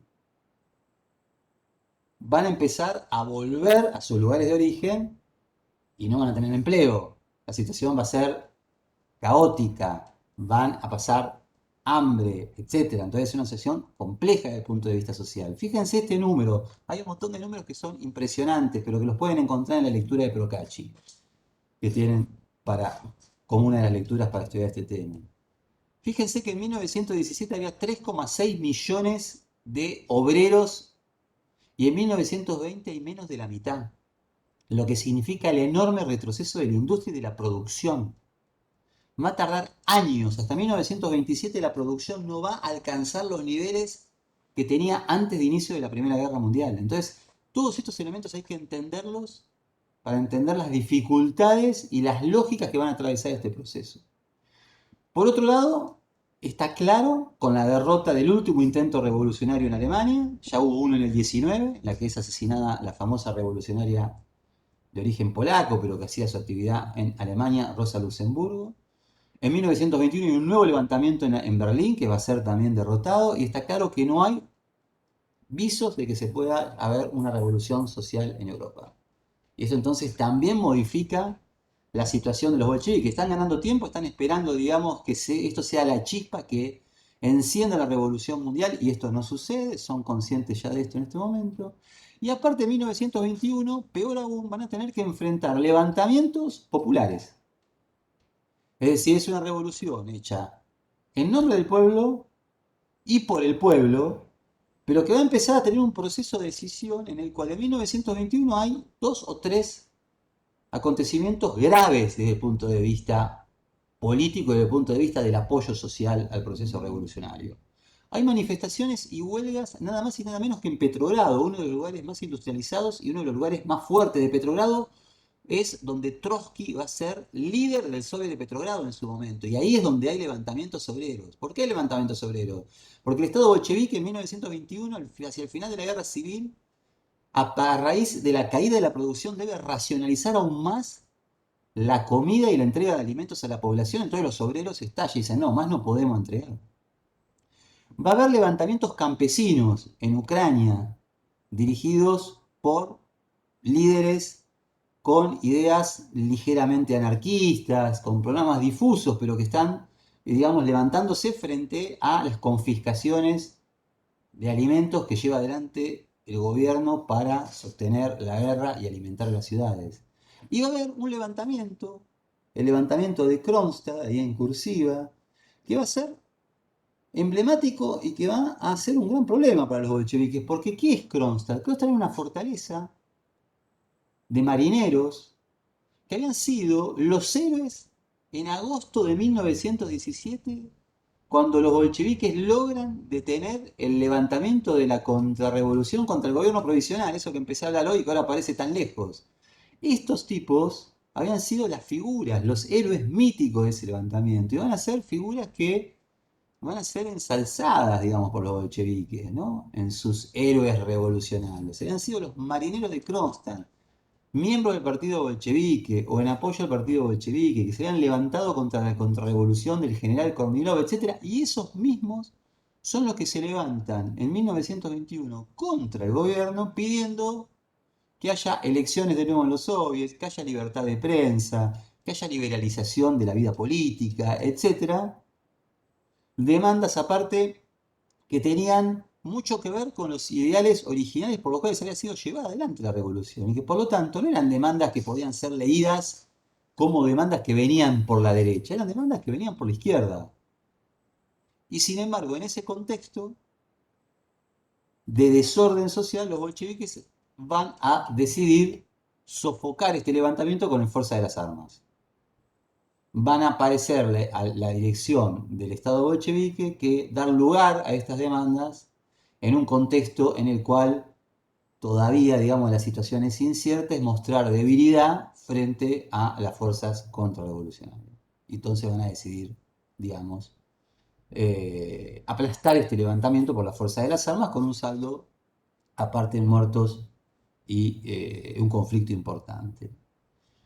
Bien, ahora toda esta situación va a ser la que entonces va a generar que una vez que los bolcheviques logran sofocar las rebeliones campesinas, sofocar este descontento interior y derrotar a la contrarrevolución, tomen la decisión de liberalizar la vida económica y lanzar un nuevo programa que es el de la nueva política económica, que vamos a quedarnos con este aspecto, que es el de la economía, en el cual se va a generar una liberalización económica y comercial. Se va a tratar ahora de incentivar la producción campesina, pero ya con recursos monetarios. Se va a incentivar a que los campesinos produzcan más y tratar de generar un desarrollo de la industria ahora que la guerra ha sido superada para poder proveer de artículos a los campesinos y que tengan intención entonces de producir más para vender, tener dinero y poder comprar cosas, etc. Y va incluso a aceptarse la entrada de capital extranjero para la industrialización. Los bolcheviques se van a dar cuenta que necesitan desarrollar la industria pesada, que ese estado está exhausto, no tiene un mango y que por lo tanto necesitan el capital extranjero. Entonces va a haber acuerdos con capitales extranjeros para el desarrollo de la industria pesada, pero con fuerte control del Estado bolchevique, del Estado soviético, y establecer todo un sistema de recaudación fiscal, de ingresos para el Estado que ya no sea en especie, etcétera, como era con el campo antes, sino que, digamos, que era simplemente la confiscación de los alimentos, sino vía impuestos. Intenta un proceso de modernización y de liberalización económica destinado a, de nuevo, si se quiere, ganar tiempo bajo el control firme del Estado en un contexto en que ellos se dan cuenta que la situación económica es desastrosa y de que no hay en el horizonte ninguna posibilidad de que una revolución de tipo socialista en el centro de Europa pueda ser una especie de rueda de auxilio, de salvavidas para la situación en la que se encuentra el país. En términos políticos, esto va a llevar a lo contrario. Es decir, la liberalización de la vida económica va a ser acompañada por una centralización de la vida política. Y entonces estas tendencias autoritarias y de centralización política que eran inevitables prácticamente en un contexto de guerra como fue el comunismo de guerra entre 1918 y 1921, se va a acentuar en el plano político. Va a haber un congreso partidario en 1921 que va a ser famoso porque justamente va a acentuar la idea. Este congreso igual es interesante porque se da al mismo tiempo que se está dando el levantamiento de Kronstadt.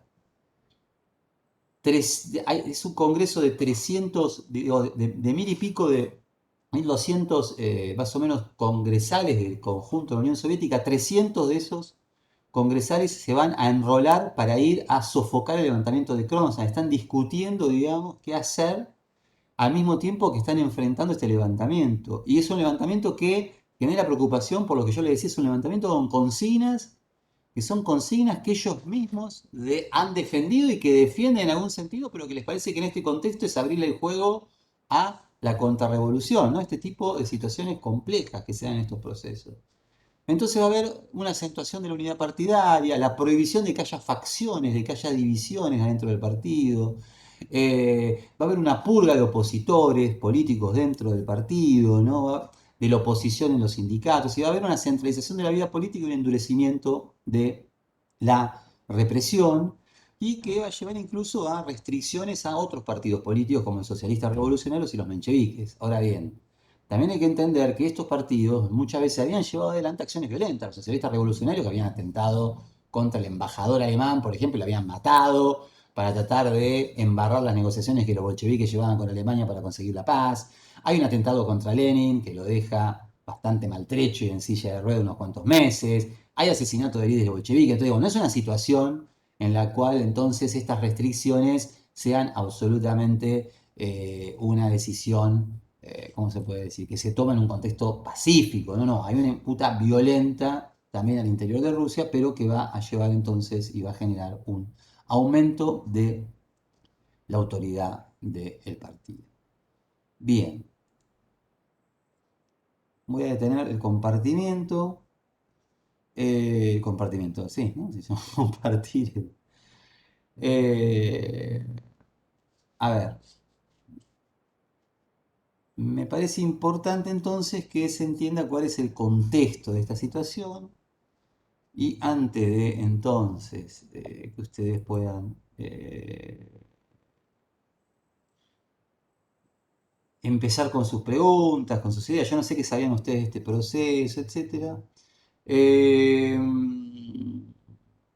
Me gustaría entonces acentuar algunas ideas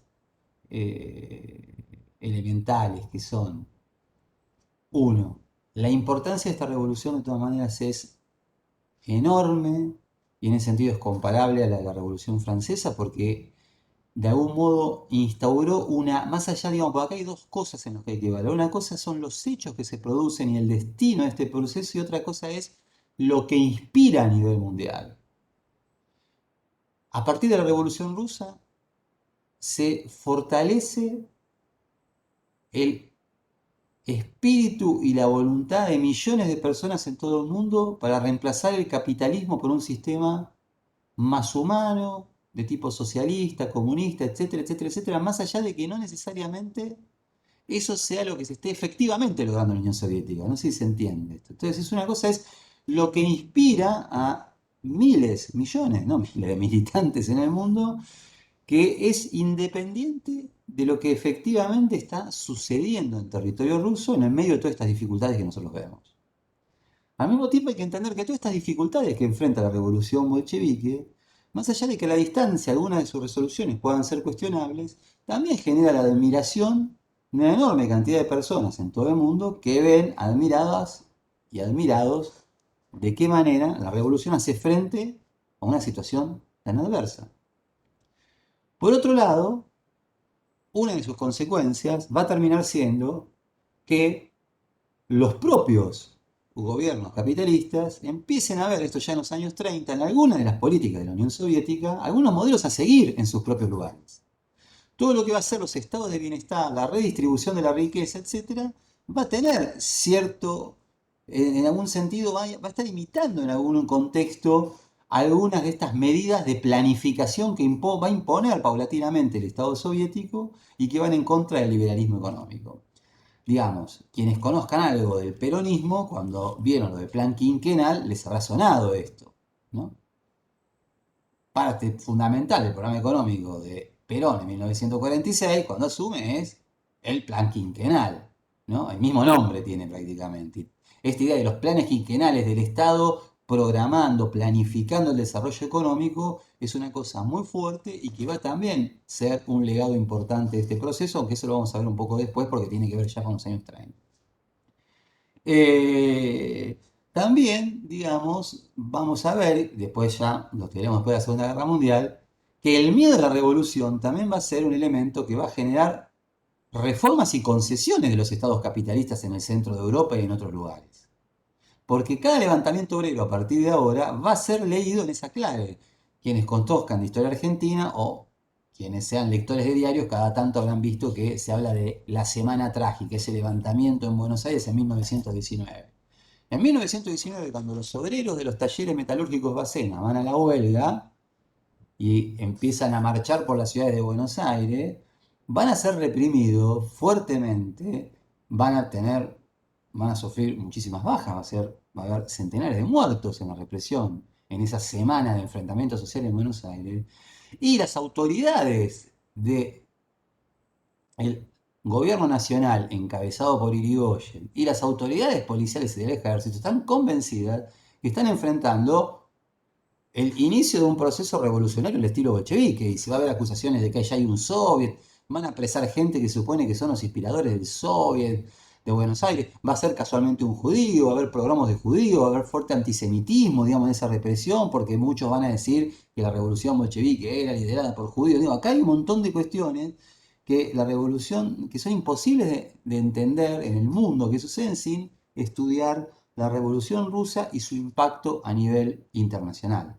Y es más, quien va a derrotar efectivamente a Hitler en la Segunda Guerra Mundial, ustedes, si son amantes del cine, aunque no creo que todos sean amantes del cine bélico, pero siempre han pensado que son los norteamericanos los verdaderos héroes de la Segunda Guerra Mundial y quienes derrotan a la Unión Soviética.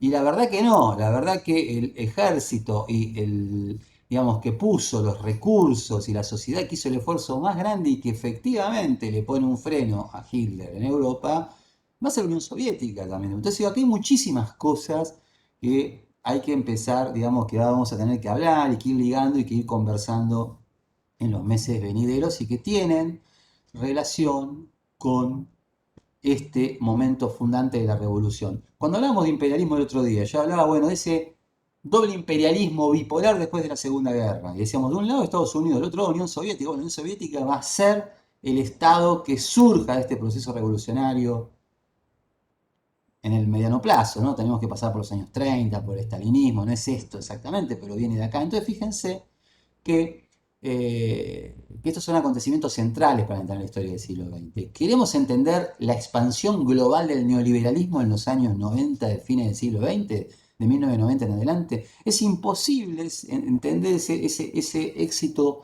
tan acentuado y esa capacidad para que esas ideas se transformen prácticamente en ideología única durante tantos años, sin entender al mismo tiempo la caída de la Unión Soviética en forma contemporánea.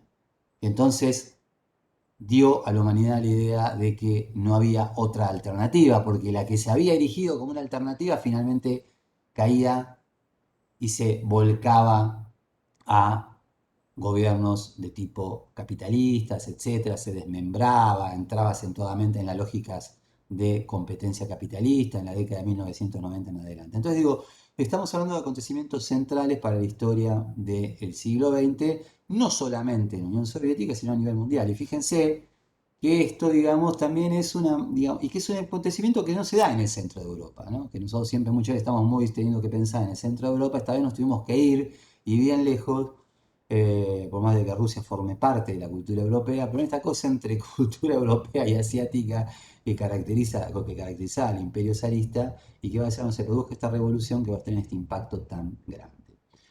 Bien, entonces, eh, eh, o mejor dicho, no quiero cancelar el silencio de todos, sino acá, permitir, yo los voy a cancelar, silenciar todo, pero silenciar a todos, pero se pueden eh, desmutear para hacer preguntas y eso.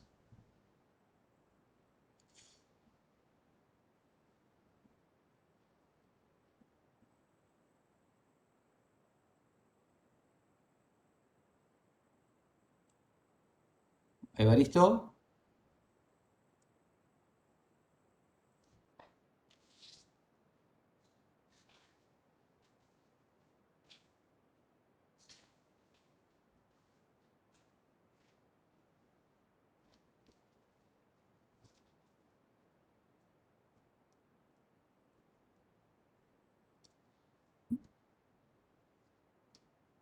¿no te podés desmutear, Evaristo?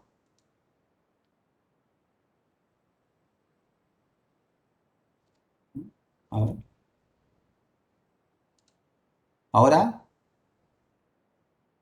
Ahora sí. Ah, no, dice yo lío desde acá. No, te quería preguntar, vos nombraste a Rosa Luxemburgo y me gustaría que nos digas quién era, de qué forma está relacionada con la Revolución Rusa que vos hiciste esa cita, ¿no? Rosa, ¿algo más? ¿Contesto? No, y después la otra que me quedé pensando desde la revolución, cuando empieza la revolución, que se comentó que había casi 4 millones de obreros, la tan fuerte reducción, ¿a qué se debió realmente? Bien. A ver, rápidamente, así vamos calentando los motores. Rosa Luxemburgo es una militante del Partido Obrero Socialdemócrata Alemán. Ella es de origen polaco, pero tiene su militancia en Alemania. Se va a mudar a Berlín, etc.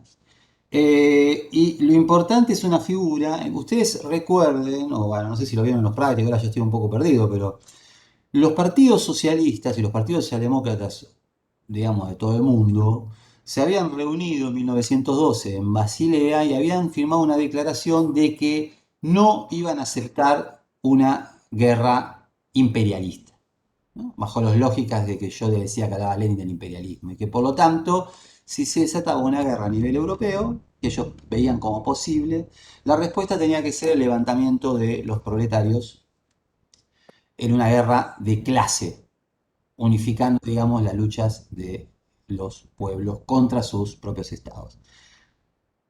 La historia, nosotros sabemos que no fue así, que por ejemplo en Alemania y en Francia, en donde los partidos socialistas tenían justamente apoyo, tenían miembros en el Parlamento, van a apoyar a sus gobiernos en la lucha, en la Primera Guerra Mundial. Entre eso va a estar el Partido Obrero Socialdemócrata Alemán. Rosa Luxemburgo va a ser una de las que se oponga a las decisiones de los dirigentes de su propio partido y de los diputados de su propio partido que votan a favor, con la excepción de Liebknecht, que es un militante que va a romper con Rosa Luxemburgo de ese partido y va a formar una nueva organización después de la Revolución Rusa y que van a ser asesinados juntos justamente en este levantamiento de 1919. Entonces Rosa Luxemburgo es una mujer de la izquierda y va a ser una mujer que se va a sumar a lo que va a ser la Internacional Comunista a partir de 1920. 19, bueno, ella va a ser asesinada en 1919, ¿no? Rápidamente, pero digo, va a estar esta ala de dirigentes internacionalistas que van a haber estado en contra de la Primera Guerra y de la Guerra Mundial, que van a llamar a lo que se llama el derrotismo revolucionario, en el sentido que sus propios gobiernos tenían que salir unilateralmente de la guerra, y Rosa Luxemburgo va a apoyar esto.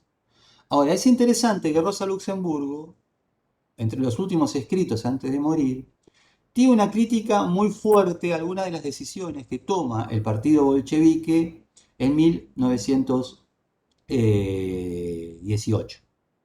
Ella la asesina en el 19. Fíjense, la Revolución Rusa, octubre del 17, pasa todo el 18, ella asesinada en enero del 19, ¿no?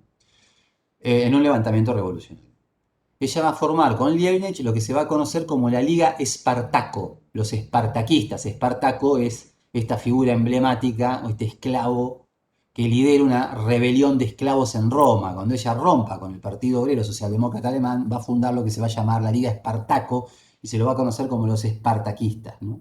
Que son una especie de núcleo de lo que va a ser el Partido Comunista Alemán a partir de 1919, que va a ser cuando los partidos empiecen a asumir esta nueva denominación, Partido Comunista, a partir de que se funda el Internacional Comunista, etc. Los bolcheviques, es algo que yo no les dije, pero ahora por eso hay muchas cosas que por eso yo quiero preguntas para poder empezar a conversar. Los bolcheviques toman el poder el 25 de octubre de 1917. En realidad es el 7 de noviembre porque tienen otro calendario, no importa. Nosotros manejémoslo por una fecha que en realidad el 25 de octubre de ellos es nuestro 7 de noviembre acá. Para complicar más las cosas. Así, cada revolución aparte viene con quilombo de fecha. ¿Se acuerdan que Francia también es difícil seguirlo porque tiene su propio calendario, etc.? Esto como tienen otro calendario, las fechas que nosotros conocemos en realidad no corresponden a nuestras fechas. Pero bueno, acá igual se mantiene la de 25 de octubre. A los pocos días se realiza la elección para la Asamblea Constituyente que había llamado el gobierno provisional, que la había dilatado un montón de meses. Era una de las demandas que los propios bolcheviques le hacían al gobierno provisional, que llame a la Asamblea Constituyente. El tema es que cuando la Asamblea Constituyente se hace esas elecciones, ya el poder está en manos de los bolcheviques. En esas elecciones, lo que consiguen mayor representación son los socialistas revolucionarios.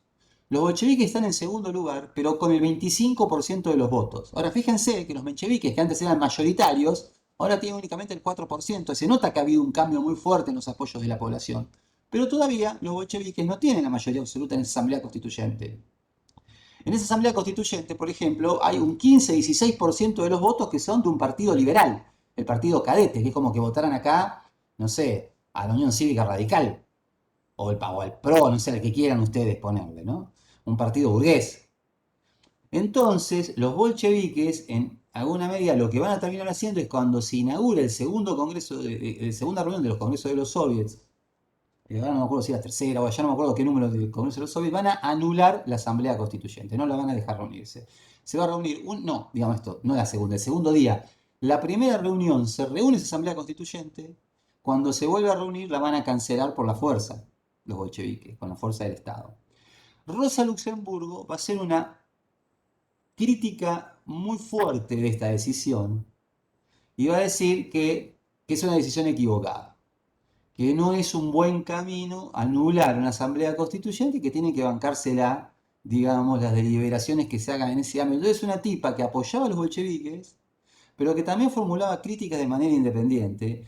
Y este artículo, que es un artículo muy cortito, que es sobre la asamblea constituyente, se llama La Revolución Rusa y la asamblea constituyente, o la Revolución Rusa, no me acuerdo bien ahora, tiene unos párrafos muy, muy, muy interesantes acerca del modo en que Rosa Luxemburgo piensa la democracia socialista y cómo se debe articular en un proceso revolucionario de esta naturaleza.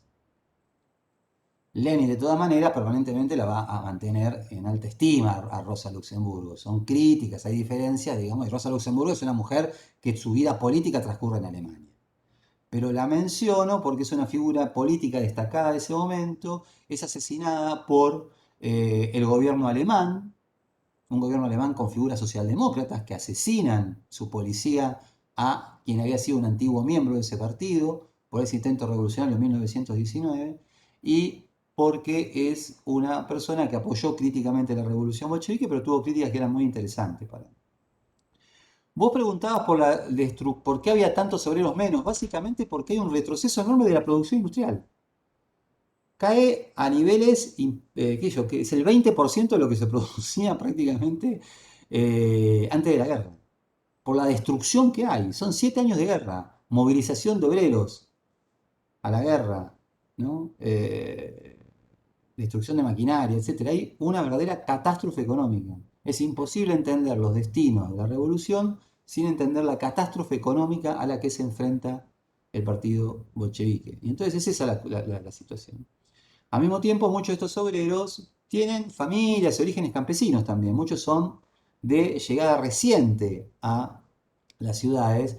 Y entonces, en realidad, lo que pasa es que hay un éxodo muy fuerte, incluso cae la población de las ciudades en Rusia en esa época. Hay un éxodo muy fuerte de las ciudades al campo en búsqueda de la subsistencia. Porque en el campo siempre es posible rebuscársela produciendo, cultivando, etcétera, etcétera. Alicia Romero, tenías la mano levantada.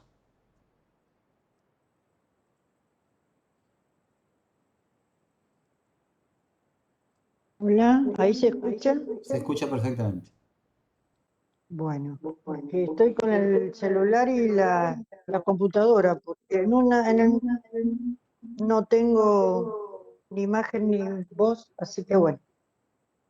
No, yo le había dejado un pedido, profesor. A ver, ¿hay eco? Sí, pero se escucha, no importa. No, espere que lo anulo. Espere. Lo anulo, lo anulo. Bien, hola, ahora se escucha, ¿no? Sí. Hola. Bien, no, yo le había dejado un pedido al profesor de si usted podía volver a poner la lámina Ah, no la de vi. nacionalización. Sí, Sí, ahí la porque pongo. bueno, como es tanta información, profesor, bueno, eso le había pedido para poder tener en claro los puntos que usted iba planteando. Sí, igual no se preocupe. ¿Puede por favor al final ponerlo? Acá te la muestro, mira acá. Bueno, ahora Así que queda ahí, la entro pueden de ver mientras vuelta. seguimos conversando si quieren. Yo les quiero Bueno, hacer una aclaración. Esto es simplemente para que ustedes entiendan de qué estamos hablando. Digo, porque yo sé que siempre en estas cosas, lamentablemente, mis exposiciones y mi clase pueden generar el miedo de que estos sean los elementos en los que uno puede llegar a preguntar en un examen, ¿no? Digamos, nadie le va a preguntar esto. Se entiende de la nacionalización, y mucho menos. Le quiero aclarar esto simplemente. Sí, uno podría decir, bueno, a ver, ¿qué es el comunismo de guerra? O qué entienden por el comunismo de guerra. Bueno, entonces ahí tendrán que saber de qué se trata, pero no estas cuestiones empíricas. Lo que pasa es que yo quiero darle información empírica, porque si no ustedes se manejan siempre o se van a manejar siempre con las cosas que se dicen por ahí a la ligera, eh, eh, cuando se habla de la Revolución Rusa, qué sé yo, y que la verdad que no se sabe nada. Entonces me interesa, más no es que no se sabe nada, se sabe un montón, pero no es justamente de lo que se preocupan los medios de comunicación o las figuras que hablan de estos procesos que hablan muy a la ligera.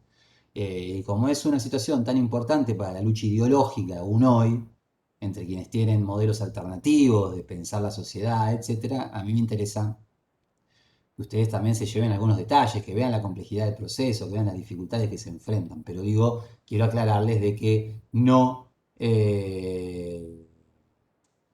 se asusten con esto. Jamás ustedes van a ver que yo diga, bueno, ¿cuándo se nacionalizó toda la industria pesada? Ni loco, no van a encontrar esto. ¿Se van? Quiero aclararles esto, simplemente. ¿Preguntas, cosas que les parezca o que quieran?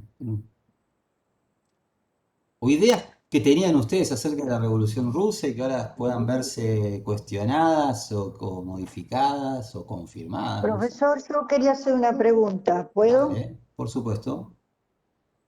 Bueno, yo estaba viendo ahí en su exposición, espere que voy a cancelar la computadora porque si no hay Dale, Ahí está. Bien, no, estaba pensando en los partidos, sí. eh, el bolchevique y el socialdemócrata, A ver, sí. El Partido Social. A ¿no? ver, No, esto. no, le quería decir esto.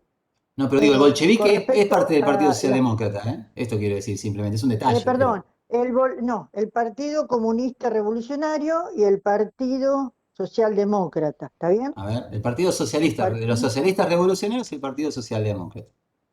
Ahí está. Los Bien. dos partidos en los que se dividen las posiciones de los rusos para la revolución, ¿no es cierto? Sí, Como que eso no se le pregunto, porque es tanta información, profesor, que es un embole, tanta info. sí, Este, esos dos partidos que tienen una división muy clara entre los unos, o sea, los comunistas que piensan que es el momento de tomar la revolución, pero la variable es que la revolución no sea en un solo territorio, sino en el territorio central de Europa, para que irradie al resto de los territorios, ¿no? sí, Y el socialdemócrata que dice que no, que es mejor tener el proceso de un Estado burgués con un amplio desarrollo del capitalismo para sí. poder luego tomar el gobierno con un país Ex- rico, no un país pobre, Sí, ¿no? sí. Esa sería un poco la idea, profesor. Yo le estoy Sí, preguntando para ver si estoy más o perfecto. menos Simplemente te voy a entendiendo. aclarar una sola cosa de esa. Vos representaste bien dos posiciones. Acá, digamos, lo que hay en todo este proceso, si se quiere, son tres las grandes fuerzas que hay. Una es estos socialistas revolucionarios que tienen el apoyo de los campesinos. Esos promueven la reforma agraria y no mucho más. No están pensando en un futuro socialista, etcétera. Digo, no está planteado, digamos, sí, se figura en su nombre, pero digo, del partido, pero no tienen un programa claro. Y después está el Partido Obrero Socialdemócrata, que se divide en dos, mencheviques y bolcheviques. Y esas dos son las posiciones que dijiste vos. Bien. Mencheviques es Ah, esta, que ah, piensan. Los está mencheviques estos bien. que piensan que primero tiene que producirse el desarrollo del capitalismo como paso previo a la revolución, y los bolcheviques que dicen no, dadas las circunstancias de Rusia ahora, hay que avanzar y tenemos que iniciar el proceso de la revolución con la esperanza de que esto irradie, digamos, la revolución a nivel europeo y que, si se quiere, se inicie un proceso de transición al comunismo, al socialismo. ¿Se entiende? Entonces son tres las posiciones ahí, Hay son tres tres, solo que posiciones estamos. populares fuertes que tienen apoyo fuerte, son estas tres. Y en Ah, febrero, entonces la primera, vuélvame a repetir, profesor, porque es bien, la de los muchísimo. socialistas revolucionarios son los más numerosos, es el partido más numeroso en ese momento, de origen popular estoy hablando, ¿eh? Socialistas, revolucionarios, que son los campesinos, ¿no? Sí, digamos, tienen apoyo campesino, ¿O no? básicamente. Sus dirigentes por Ah, ahí no son campesinos, los dirigentes son casi todos de las ciudades, pero el apoyo fundamental es del por supuesto. campesinado. Bueno, los socialistas revolucionarios que son solamente lo que quieren el cambio, ¿cómo era? El cambio de la Una reforma posición, agraria plantean ellos. reforma agraria, está bien. Eso es la base de ese partido. Y los otros son uno, pero dividido en dos. ¿Cómo es el otro? Claro, exactamente. Ya funcionan como dos partidos separados, pero en realidad son dos alas del mismo Ah, partido. está bien, Es está como bien. si vos tuvieses Ahora el frente de entendí. todos ahora, ¿no? Bueno, el frente de Sí, todos sí, tiene sí, varias sí. alas, ¿no? Digo, Bolcheviques y me mencheviques. dijo Mencheviques. mencheviques. ¿Eh? Mencheviques. Ah, bueno, ahí está. Ahí esas son las tres posiciones para. Claro. Son Y las tres después, con posiciones respecto a lo que políticas más había dicho el importantes. compañero anteriormente sobre Sí, Rosa Luxemburgo, sí. Rosa Luxemburgo usted la señalizó como croata, ucraniana, No, yo no, la no. tenía en Alemania ella. Ella es de origen polaco, pero milita y vive en Alemania. Ahí está. Y la posición de Rosa Luxemburgo tenía que ver con los mencheviques o con No, los no, no, no. Tenía bolcheviques. que ver con los bolcheviques. Ella apoya a los Con los bolcheviques. bolcheviques. Ah, bien. Yo Pero para ubicarla, porque yo no los va a entiendo. criticar por lo que considera es una actitud, digamos, antidemocrática cuando cancelan la Asamblea Constituyente. Pero esos son todos detalles, digamos, pero que a mí me interesa señalárselo para No, que no, está entiendan bien, pero para todo esto. entender, porque cuando Perfecto, leo, por lo menos entender el marco central para después perfecto. entender todo lo que leo de más. Acá hay una Porque si cuestión no, que me gustaría señalarles sí, antes de que se vaya, digamos, más gente, porque esta sí es importante. Y ahora vamos a volver, como digamos, lo de la colectivización forzosa, ¿no? Que es una cosa que vamos a ver la semana que viene. Hola, pero esto. El problema de los bolcheviques es la colectivización, ¿se entiende? La socialización de los medios de producción, tanto la tierra como las fábricas, que acá se expresa en esto que ustedes pueden ver como nacionalización. Es la idea como si fuese una socialización, se nacionaliza el Estado, se apropia de esto y lo deja en manos de sus productores, los trabajadores, los campesinos, etc. ¿Sí? Ahora bien, la enorme cantidad de población en Rusia, campesina, tiene un ideal distinto, que es el ideal de la pequeña propiedad productora campesina. Entonces los bolcheviques acá se enfrentan con un problema, necesitan el apoyo del campesinado, que no lo tienen masivamente, que les cuesta mucho conseguirlo, y por lo tanto para eso, fíjense cuando yo les decía, acá, octubre de 1917, ¿no? Sus tres eslogan, paz, ¿qué significaba? Terminar con la guerra, una gran demanda popular. PAN, ¿qué significa? Bueno, mejores salarios para los obreros, etcétera, ¿no? Tierra, ¿qué significa? Reforma agraria para los campesinos. Pero en realidad, este reparto de reforma agraria de la tierra para los campesinos va en contra de su programa político, porque significa multiplicar la pequeña propiedad privada en manos campesinas. ¿Se entiende? Entonces es una medida a la cual ellos se suman. Ahí dicen lo que propone Grabois, exactamente. A la cual ellos se suman para conseguir el apoyo del campesinado. Es de índole popular, porque beneficia al sector pobre de la población rural, pero se le va a transformar en un enorme problema, porque ese campesino a título individual, una vez que tiene la tierra, lo que quiere es que lo dejen de joder y que le hagan y dejarlo trabajar su tierra, ir al mercado, vender y hacer su vida. Se ve, acentúa los intereses de pequeños propietarios que piensan de manera individualista por el bienestar de su familia en esa unidad campesina. Entonces, cuando los bolcheviques necesiten aumentar la producción agrícola, ganadera, ¿para qué? Bueno, para alimentar a las ciudades, para alimentar al ejército, para tener un excedente y poder venderlo en el mercado exterior y conseguir dinero y poder industrializar Rusia, esos campesinos no van a responder porque el Estado bolchevique no tiene nada que ofrecer. Esos campesinos van a responder en tanto y en cuanto puedan vender, enriquecerse, acumular otras tierras, comprar cosas. Eso no está a disposición de la sociedad rusa entre 1918 y 21. Y por eso esa tensión con los campesinos. Al mismo tiempo los campesinos son conscientes que ellos son dueños de la tierra producto de la revolución. Que si los bolcheviques pierden, probablemente ellos también pierdan la tierra. Y entonces está en una situación ambivalente. Los apoyan, pero cuando pasan los años y se empiezan a sentir más seguros en la pequeña propiedad de la tierra que han conseguido producto de la reforma agraria, y empiezan a estar molestos con las políticas de los bolcheviques que los presionan para conseguir que la producción aumente y sea trasladada al Estado para que el Estado la pueda distribuir, disponer de ella, exportar, lo que sea, va a empezar a haber levantamientos, reacciones, tensiones, etc. Aquí dice la famosa clase media que se da vuelta. A ver, no es exactamente una clase media, pero está bien lo que decís vos ahí en el chat.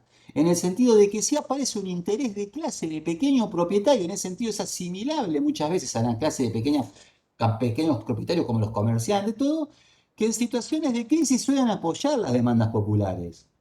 Pero cuando empieza a haber un crecimiento económico suelen despegarse de esas demandas populares, porque ellos se están beneficiando y se están enriqueciendo. Y con los campesinos va a pasar eso, porque el campo aparte no es una cosa homogénea. Va a haber en todo este periodo, con la NEP, que yo les puse ahí, la nueva política económica, cuando los bolcheviques no les quedó otra que decirles, sí, enriquezcanse. Es más, uno de los eslogans del gobierno bolchevique que lo va a acuñar un líder que se llama Nicolás Bujarin, famoso en la época también, y que va a decir, enriqueceos, enriquezcanse a los campesinos, ¿no? Antes no les dejaban tener, digamos, acumular guita, ahora sí. Produzcan y enriquezcanse, porque los bolcheviques necesitan que el campo produzca para después ver cómo hacer para que esa riqueza se traslade hacia otros lugares de la sociedad, permita la industrialización, etcétera, ¿no? Se va a dar un proceso de diferenciación adentro del campesinado en que a algunos les va a ir bien y se van a hacer más campesinos acomodados, y a otros les va a ir mal y van a quedar como campesinos pobres, etcétera. Y esa va a ser una situación que se va a enfrentar el gobierno más adelante. La resolución de ese problema va a ser brutal. y la va a dar Stalin, después vamos a hablar cómo, que es la colectivización forzosa, ya estamos hablando nuevamente, otra vez el recurso de la violencia. Pero entonces acá hay un problema que va a atravesar a toda la revolución, la resolución la va a dar Stalin de manera violenta, pero que es qué carajo hacer con esta clase social de pequeños propietarios rurales que la propia revolución ha creado masivamente. Y con una lógica política muy clara, conseguir el apoyo de esos sectores rurales. Que son pobres, son sectores populares, no estamos hablando de ricos, no, sectores pobres del campo. Y que aparte muchas de esas acciones se las están haciendo ellos por su propia cuenta. Ya ha empezado esto, como yo le dije, de febrero en adelante, un proceso en que las propias masas urbanas y rurales toman en sus propias manos latifundios, fábricas, las expropian en un proceso de alzamiento de abajo hacia arriba. Pero sin un plan claro de cómo continuar, con un programa claro, se ve, que le dé una dirección al conjunto de la sociedad. Eso es lo que van a intentar los bolcheviques. Entonces quería decirles esto, digamos, antes de que terminemos, porque es una cosa importante que está atravesando toda esta etapa. Bien.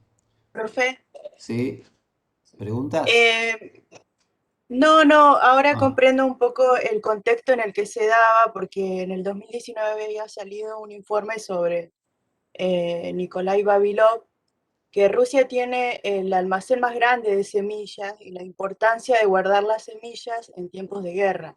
sí. Ahora lo comprendo un poco mejor y nada, eso y en Catamarca hacen encuentros de trueques de semillas. Es Mm. como, Sí, digamos, a ver, Rusia tiene una enorme extensión, y eso sobre todo en la zona de Ucrania. Yo la vez pasada le decía a propósito de otros temas que estábamos viendo que lo conocen como el granero de Europa, ¿no? Bueno, es una enorme productora de productos agrícolas. Rusia en los años 70 del siglo XX, cuando entre una crisis fuerte que esté preanunciando lo que va a ser su final después, frente a la competencia económica que no puede sostener contra las potencias occidentales, básicamente contra Estados Unidos, Rusia, en esa división internacional de trabajo que se va a dar y que va a incluir países capitalistas desarrollados y países del bloque del socialismo real, como se los conocía en la época, estas economías fuertemente planificadas a partir del Estado, pero que es algo que no existe en este momento, que estamos hablando, que se va a ir desarrollando a lo largo de las décadas subsiguientes, prácticamente se transformó en una exportadora de granos y de petróleo en ese momento, ¿no? Tiene una industria importante, con la que abastece a su población y abastece a los países satélites de Rusia en ese momento, Polonia, Rumania, Bulgaria, Checoslovaquia en esa época, etc.